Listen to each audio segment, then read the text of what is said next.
It's always great to be with you and out of the office. We just wrapped up a tour of the vaccination clinic in Lawrence that's serving older adults here in the community, and I want to thank the mayor for welcoming us here today and for the work that he's doing to get vaccines administered. I also want to thank John Silva and the team at Greater Lawrence Family Health Center for showing us around and for their work to operate the clinic, along with Ephraim Roland, who's the director of the Housing Authority, and the team at the Greater Lawrence Housing Authority as well, which is the host site for the vaccination clinic that we visited. Before I discuss the clinic and the role it's playing in our larger strategy, I just want to give a quick update on COVID metrics. Yesterday, the Department of Public Health reported 1,553 new cases out of a total number of tests of 102,052. 755 individuals in the hospital. That's a 69% decline from the peak in January, and 173 individuals are in the ICU. On vaccine, over 1.2 million first doses have been administered here in Massachusetts, and over 1.8 million doses in total have been administered. We continue to be a leader in administering first doses among the 24 states that have more than 5 million people, and we're currently #1 for first doses administered per capita within that group. We also continue to be a top 10 state for first doses administered per capita among all states. 70% of our residents over the age of 75, who are among the most vulnerable to COVID, have been vaccinated, which is about 10 points higher than the national average, and the Commonwealth currently ranks second for the percentage of black residents who've received at least one dose. We know there's much more work to do in communities of color, and that's part of the reason why we were here today. This week, we anticipate over 250,000 doses will be administered between first and second doses at all providers across the Commonwealth. That's about the same total as the week we're in now, and that's because we're getting about the same amount of vaccine from the feds. Earlier today, around 12,000 new appointments for next week at mass vaccination locations were posted and booked on the website. The number of new first appointments posted today for mass vaccination sites was lower than usual, while the overall number of slots for the week is pretty much the same.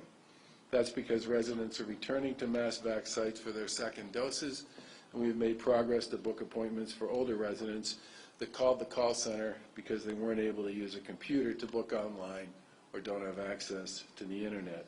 The call center in the end ended up booking on behalf of these people about 13,000 appointments, who are people who would otherwise not have had access to secure an appointment. Due to the high trafficking that exists on the scheduling websites, users were placed into waiting rooms, and once they were allowed through, they were able to find and schedule appointments if they were available. And they went fast due to the massive demand that exists for those and the constrained supply that we're all living with, not just here in Massachusetts, but in many states around the country. I know that remains frustrating for everybody who's involved, who couldn't get an appointment booked this week. As we said at the start of this phase, it would probably take several weeks as we get more doses from manufacturers for everybody to get a vaccine appointment and get vaccinated. I want to keep in mind that residents over the age of 65 and those with 2 or more certain medical conditions are now eligible, and starting next week on March 11th, educators and staff and child care workers will also be eligible, which is an additional 300,000 to 400,000 people. So starting next week, there'll be approximately 1 million people who are eligible for vaccines in Massachusetts. The state's currently receiving about 150,000 first doses a week. We are not expecting that number to change very much over the course of the rest of this month. That means everybody who's eligible will be trying to secure an appointment with a relatively small number of available vaccines.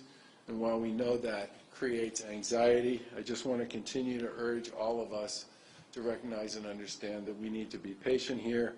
We and other governors will continue to press the federal government to increase supply more quickly so that we can offer more appointments to people who are eligible. We understand that this is a large group of people who've become eligible with the addition of the educators next week on March 11th, but we believe it's critically important to continue to make possible vaccines for people who are over the age of 65 and people who have 2 comorbidities who are eligible as well for appointments. Those folks are particularly susceptible to illness, hospitalization, and in some cases death from COVID-19, and need to continue to be able to access the system and get vaccinated. We won't be diverting large amounts of vaccines from this group. Unfortunately, because we haven't been provided with any additional vaccine to specifically serve, at least at this point in time anyway, educators or school staff, and we haven't heard any guidance from the feds with respect to this at this point in time.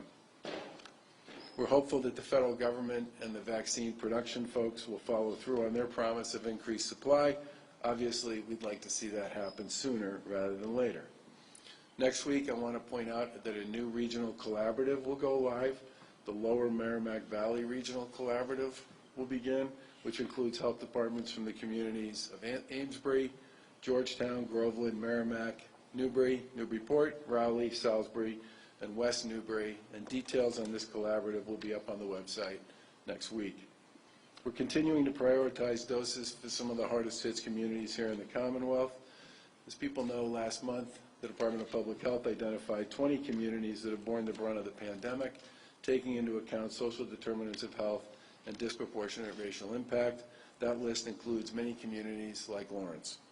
These 20 communities have consistently received vaccine shipments throughout this process, and we're glad to see that Lawrence is taking full advantage of this supply, both at Lawrence General Hospital and their regional collaborative site, as well as at the vaccine clinic at the Lawrence Housing Authority, which is being done in conjunction with the Lawrence Family Health Center that we visited early today. This is a great example of the kinds of collaborations and partnerships that lead to success, and the full court press that's happening here through public, private, and nonprofit sectors is making a difference in ensuring that vaccines are available for people here in Lawrence.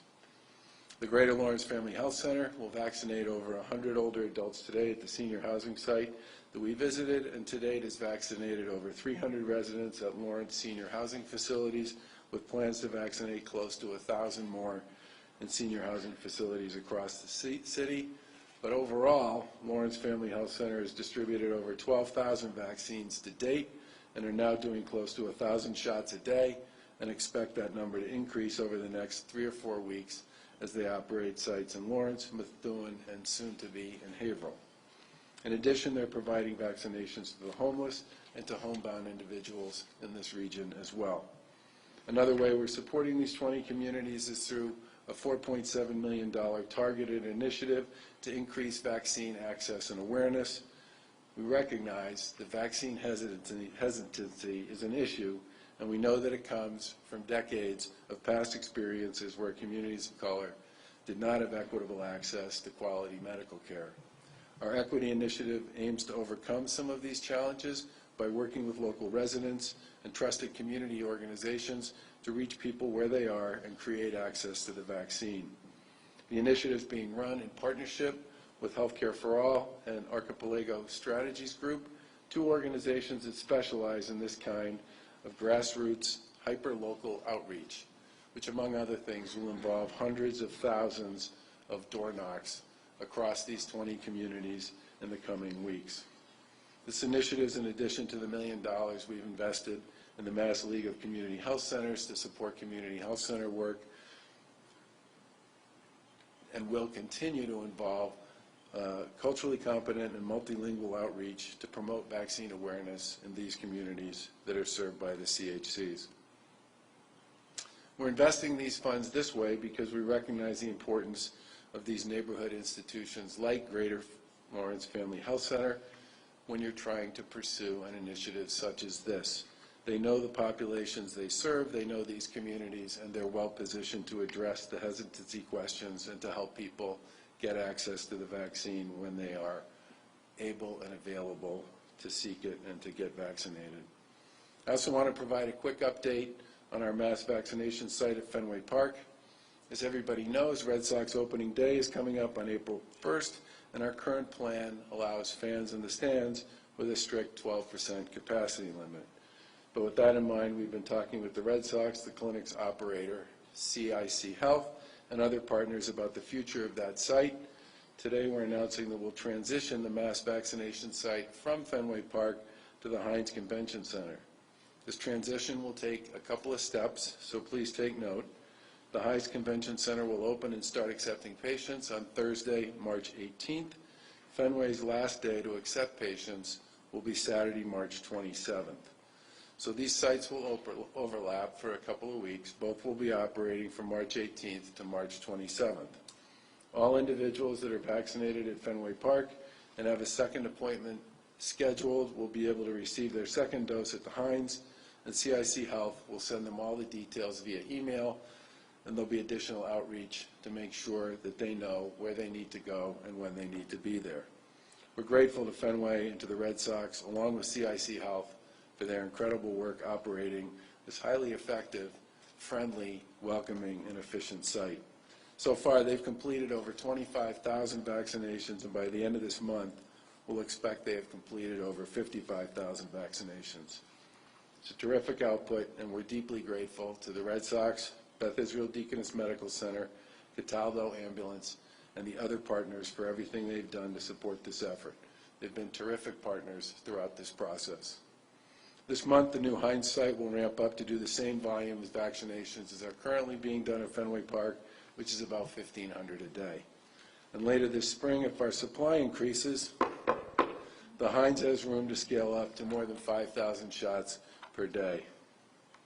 And before I turn it over to Mayor Vasquez, I just want to thank the City of Lawrence and the teams at the Lawrence Housing Authority, the Greater Lawrence Family Health Center, for hosting us today and for the incredible work that people are doing here. We're supporting local leaders and community health centers in communities like Lawrence because you are the best positioned to serve your neighbors and help people get access to this critically important vaccine. We look forward to continuing to work with you. We look forward to continuing to expand your footprint as you and we work together to distribute vaccine and support this community. And with that, I will turn it over to the mayor.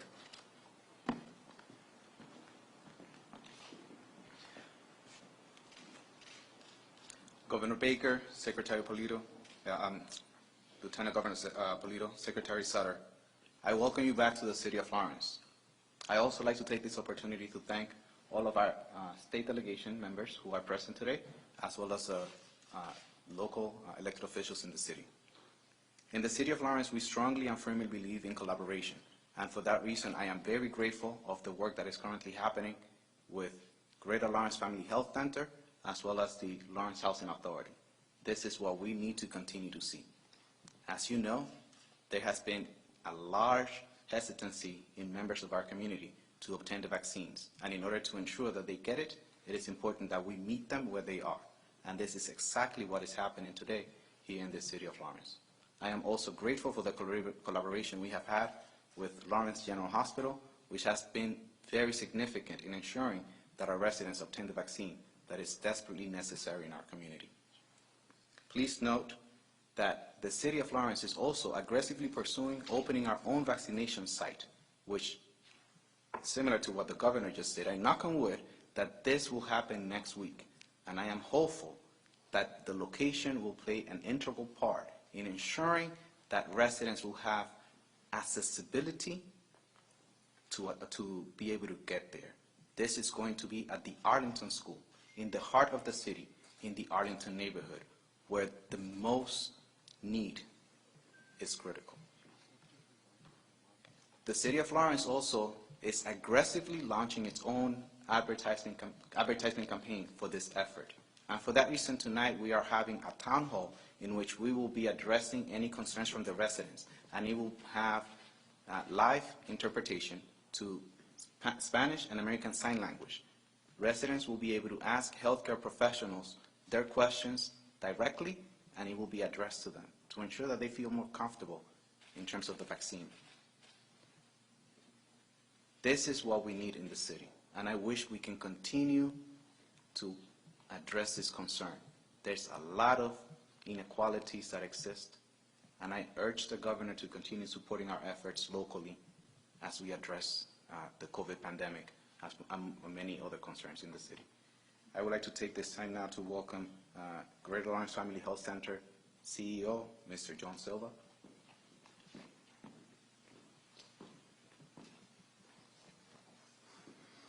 Thank you, Mr. Mayor, and a shout out on behalf of, from Greater Lawrence Family Health Center to our friends at Lawrence General Hospital.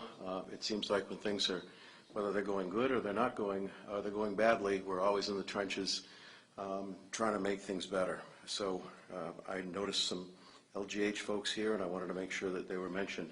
I want to thank Governor Baker, Lieutenant Governor Polito, and Secretary Sutters, not only for being here again, but for their constant leadership in terms of crisis. They may be dealing with the slings and arrows of outrageous fortune, but they keep striving along with thousands of people throughout the Commonwealth to get as many vaccines and as many services as possible to as many people as soon as is humanly possible, and I want to recognize that. I also want to recognize the recognition of our state's community health centers, the network of 52 community health centers that are playing an integral role right now in both the testing and the vaccination of our populations. Greater Lawrence Family Health Center has 60,000 registered patients. Out of those, about 45,000 are residents of Lawrence. The rest of, the majority of the rest are residents of Methuen and of Haverhill. So I want to give you a quick snapshot as we move forward. We have provided, Greater Lawrence Family Health Center has provided over 13,000 vaccines beginning way back in December. Can anybody remember December? It was December 2020, and it seems like it was 5 years ago. We've been working with our entire staff and with local healthcare partners, and we've been following all prescribed state protocols. Our highest week was last week, where Greater Lawrence Family Health Center provided 5,000 vaccinations. We're the little engine that could, and we continue to chug along, and we're getting better as we move. We've conducted clinics in Lawrence, Methuen, Haverhill, North Andover. We have permanent vaccine clinics in Lawrence and Methuen, and we're soon going to be announcing a new permanent clinic in Haverhill. We expect that by the end of March, we will be providing 8,000 to 10,000 vaccines per week. Our sites in Lawrence, Methuen, and soon to be Haverhill are fixed sites running 5 to 6 days per week at each location. National Guard clinical teams, and thank you Secretary Sutters, are assisting us in Lawrence and in Methuen through the end of April, adding temporary staff and volunteers to help us expand our efforts and locations, because manpower is vital. Hopefully we can maintain the National Guard resource into April and continue to do more and more vaccines every week. We have also provided numerous pop-up clinics to help complement our main vaccine sites. They are one-time clinics. These pop-ups have taken place in Haverhill and North Andover and have been done in conjunction with city governments and with elderly housing leaders. And we are looking at doing more now to help accommodate the need, especially the need for getting our teachers vaccinated, since they've been added to the list of those eligible in the Commonwealth. And as the governor did mention, a lot of this is driven by vaccine availability. I believe the more vaccine that we can get, the more that we can do. The more that we can do, the more people will be immunized and will pass through this terrible period. The work we are doing at Lawrence Senior Housing, and God bless you, and God bless you and your staff for everything that we do. At Lawrence Senior Housing with the homeless throughout the Merrimack Valley and homebound is also an important part of our approach that we will continue to be committed to. We have an agreement with Lawrence Senior Housing to provide the vaccine at all of their locations in Lawrence. We're using our mobile health units to expand our outreach to the homeless throughout the Merrimack Valley. And thanks to DPH and the Bureau of Infectious Disease and Laboratory Science, we now have a second unit that will be used to expand our outreach. The one takeaway from this nightmare of the last 12 months is that the spirit of collaboration and partnership has never been stronger. Thank you. You guys have questions for John or for the mayor? Start there. Okay. I would just ask, Mayor, given what you said around hesitancy, how important is it to have vaccination sites within your own community to maybe address some of that hesitancy? I think that's definitely critical and very important to have vaccination sites near the community. In the city of Lawrence, we have to understand that many folks do not have access to accessible transportation, and it's important that we meet them where they are. And in addition to the location, I think it's also critical that we address concerns that individuals might have. As you know, there's a large immigrant community here in the city of Lawrence that might not necessarily understand clearly the information that is being provided, and for that reason, we're bringing healthcare professionals that can speak to these folks and address the concerns that they're bringing to get the vaccine. There's a lot of not factual information available on social media. A lot of folks rely on social media to get information, and that's not the way it should be. So we are ensuring that they get information firsthand from healthcare professionals, and they're met where they are. That's why we're opening our vaccination site at the Arlington School, which is in the heart of the city, in the heart of the poorest neighborhood, not only the city of Lawrence, but possibly in the whole state of Massachusetts. We're meeting them where they are. Would you answer that same question in Spanish, please? Sure. La ciudad de Lawrence, muchos residentes en la ciudad de Lawrence tienen temor de la vacuna del coronavirus, y por esa razón nosotros aquí estamos haciendo un gran esfuerzo para poder hablar con ellos y ponerle la vacuna en los lugares donde ellos están localizados. Esta colaboración con Greater Lawrence Family Health Center y Lawrence Health Authority está haciendo correctamente eso, poniendo la vacuna en los residenciales de los residentes. Pero aparte de eso, vamos a abrir un centro de vacunación en la escuela Arlington para asegurar que estos residentes que no tienen acceso vehicular puedan tener un acceso caminando al centro de vacunación. Vamos a estar haciendo un town hall o un foro comunitario con los residentes para contestar preguntas que tengan acerca de la vacuna y aclarar cualquier duda que pueda existir con expertos en el tema de salud pública.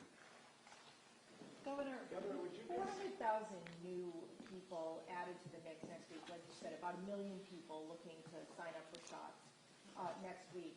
And with these appointments going so fast within the first hour of the day, how realistic is it to get shots, at least one shot in every educator's arm by the end of March, which is what the president wants? I think it depends a little bit on two things. One is, how much vaccine does the president put through the federal pharmacy program, which he's talked about significantly increasing over the course of the next few weeks. And the second is, how much vaccine do we get? How much vaccine is he going to give the states to follow through on that commitment? We obviously will put every shot we get through the network that's available here, which has 170 sites of one kind or another in Massachusetts, and make them available as soon as we get them. And at this point in time, we could easily do twice the capacity that we will do. We'll do 250,000 shots next week. We could do far more.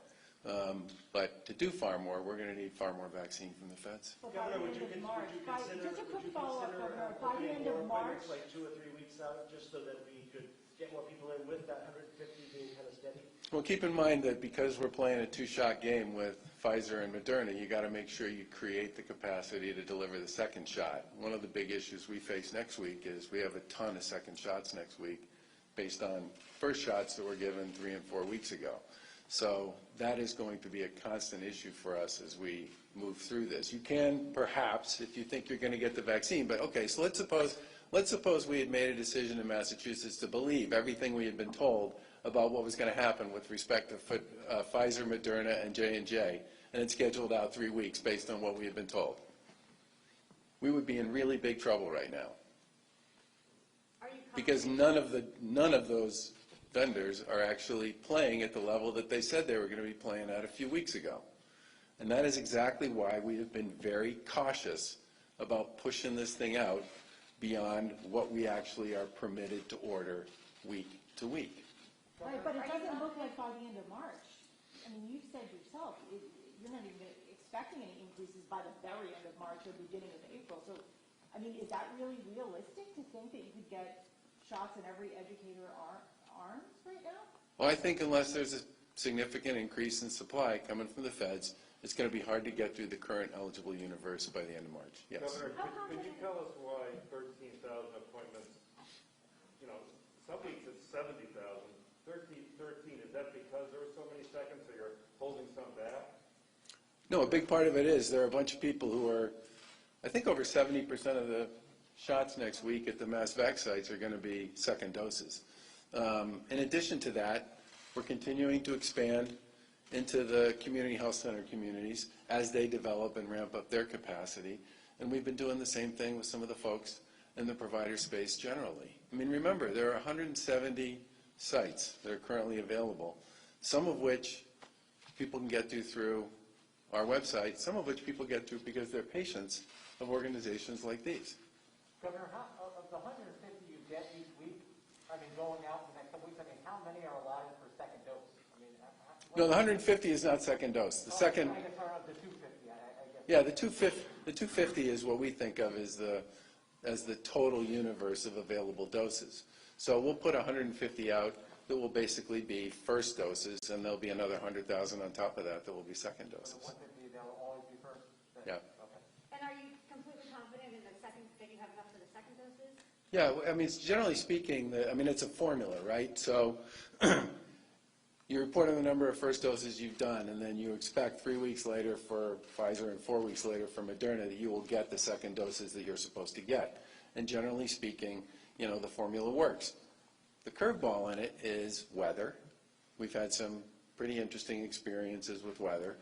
A couple of, was it literally just last Friday? It's just last Friday that we were calling everybody we knew in Washington to try to make sure that, it was on Thursday that we were making, it was a week ago today? That seems like 100 years ago, that we were making all those phone calls to try and make sure that we didn't lose the 130,000 doses that we were expecting to get to fill slots that have been booked on Friday, Saturday, and Sunday. Now, we got lucky and the feds were able to honor that commitment. But there's always a certain amount of unevenness to the way the vaccine gets distributed. But in theory, we are supposed to receive second doses on a schedule that's based off of when first doses are administered. Are the mass sites, are they maxed out right now in the number of people they can deal with in a day, whether it be first or second? Are they at the max, or can they expand? I think I think the provider sites, I think the community health centers, I think the mass vac sites, I think the regional collaboratives could all do more if there was more product. Yes, all of them could do more.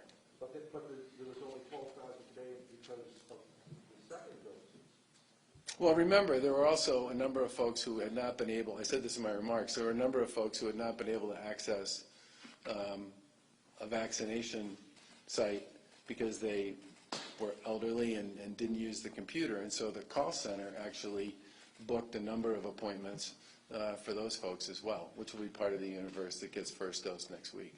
Governor, on Fenway Park, with just 12% occupancy, I was thinking, well, it'll be pretty easy to take one of the gates and sort of section it off and do it there. Did you consider that, or are you thinking long-term it's going to be more people and it'll be harder to do? I think there were 3 issues on this, and the Secretary and I had a few conversations about this, and I lost, which is pretty typical. The first thing is, they don't just play games there, okay? They also practice there. And so there's going to be folks in the place moving around, using the facility for one reason or another that goes way beyond just the act of actually playing a game.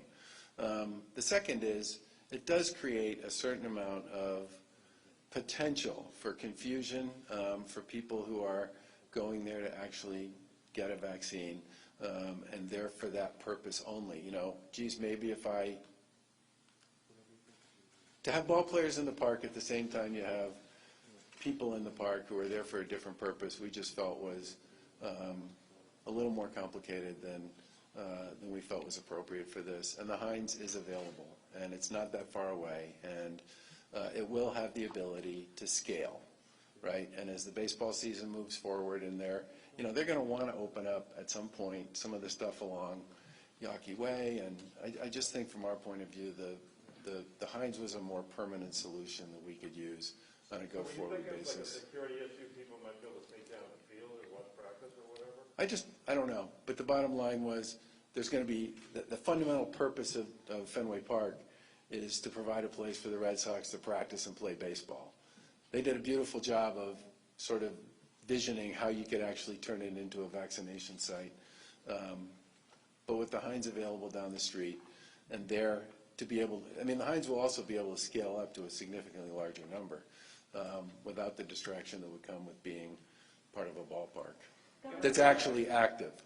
To follow up on that, your 3 points about FedLine, you knew all that when you opened it up in late January and February. So what changed to do it now? Well, a lot of things changed. First of all, we had tremendous drops in our positive test rate, tremendous drops in our hospitalizations, tremendous drops in our case counts every single day. I mean, January 2nd, I think 228 communities in Massachusetts out of our 351 were designated red.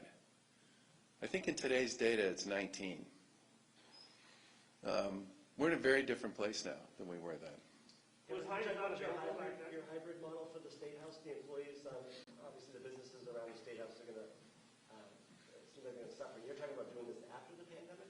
I'm sorry, The hybrid for some of the staff still staying at home even after we get through this pandemic. well, I mean, look, we believe that there is absolutely an important element to physical presence. All right, I don't think anybody would dispute that. The Lieutenant Governor and I love every opportunity we have to go see people, okay? And I certainly believe that, you know, once we move past the pandemic, there will be an interest in getting together. I just think a lot of people have learned that they can be enormously productive without spending 5 days a week in the office. And I don't think that's just true for us. I think that's true for many employers. And it's one of the reasons why we put out an RFP to find somebody we could work with on this whole question about where and how people are going to work in the future. Because I think it has real significant consequences for how we think about public policy. I don't want to make decisions about how we invest state money or federal money or how we work with the private sector or with our local, our colleagues in local government about how we recover, how we try and build our way back out of all this without recognizing and understanding that some things are going to change. And that's going to be true for us as an employer as well, just as it is for others. A lot of people have figured out they can do a lot working remotely. They'd love to spend a few days in the office. They'd love to be involved in kind of the socialization associated with the teams that they work with. But there are a lot of people who think they can do a lot more than they were doing before by not spending 5 days in the office. Well, one of the big issues, certainly one of the big, there's a million issues associated with this, which is why we're trying to hire some smart people to help us think about it. But you know, there was a story in I don't remember where I read it last week about New York that talked about the fact that New York City is going to be dealing with some of the same issues, and I happen to think it's going to be an issue for many municipalities. And I want to make sure that if this is in fact where the world is going to go, that we are doing the things to help those communities think about what their future looks like under that kind of a scenario, so that we're putting resources into the right places in the right way to ensure that they benefit from that change and that we don't miss it. Governor, we've heard a lot from essential workers who are upset that teachers are going to be eligible now to get vaccinated while they still have to wait. They've been out in it since the beginning of the pandemic. What would be your message to those folks? That we felt we needed to be consistent with federal policy on this, that we knew the federal government was going to start making decisions about distributing vaccine through one of its major channels, the retail pharmacy channel, to support vaccination here, and we thought it would be hugely confusing if the Commonwealth of Mass was playing a different game than the game that was being played by the feds, and we thought we should align. And I get that that creates issues and concerns for people generally, but what I would say is we are at the point in time where we can vaccinate as many people as we get vaccinations. So if the game changes here at the federal level and the feds start pushing significantly more amounts, larger amounts of vaccine out, we are in a position now where we will be able to move very quickly to scale up to meet that supply and the demand that's attached to it. But knowing that the CDC, that the Biden administration's own CDC guidelines say it's safe for teachers to go back, knowing that, do you think it's unfair? I'm just following the guideline. Look, I think it's unfair that I can't currently vaccinate everyone in Massachusetts who wants to get vaccinated. But it's a fact. It's a reality. Until there's more vaccine, we're going to be playing this waiting game. And what I will say is we should all remember that the combination of the federal government and a whole bunch of really smart companies, many of whom are located here in Massachusetts, did something that had never been done before. It produced a vaccine that works in less than a year to fight a global pandemic. I mean, this is an extraordinary accomplishment, and it makes it possible for us to create a safe remedy to a terrible scourge in a really short period of time. And I think it'd be great if we had more and could distribute more. And I hope that we do have more so that everybody who wants to get a shot can get one.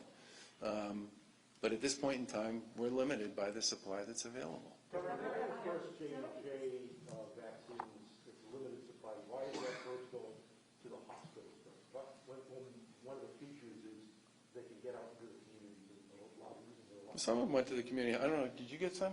Did you get some? You didn't. Some of them did go to community health centers as well. Pardon me? Why the hospitals? They have the ability to. Well, the biggest reason, it's very easy for hospitals to do one and done stuff, right? I mean, they don't have to change very much about the way they operate.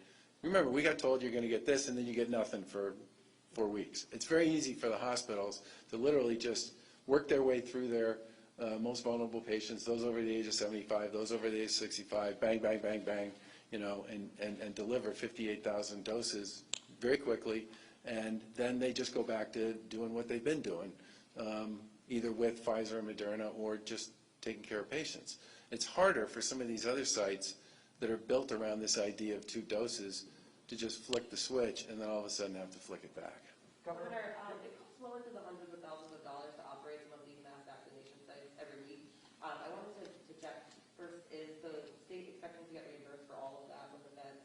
And then also, some local officials, local board of health officials, and lawmakers are questioning why invest in for-profit companies rather than take that money and invest them into local boards of health where the infrastructure could be built up and used for future public health emergencies.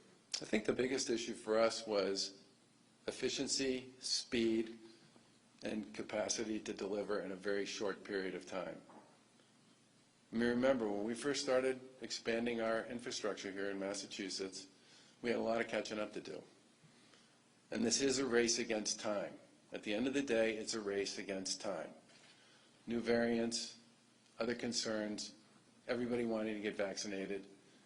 We needed more. Every state in the country is creating large-scale sites in the race against time.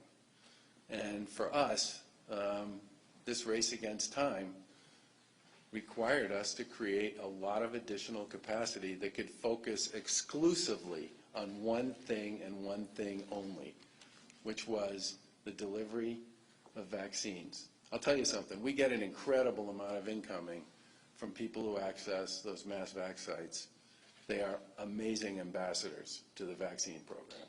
Governor, given this week you only have the 12,000 posted, is that going to become the norm each week, that level? Given the second doses that are needed? It's going to depend to some extent on how many people 3 and 4 weeks ago got their first doses and are now getting their second doses.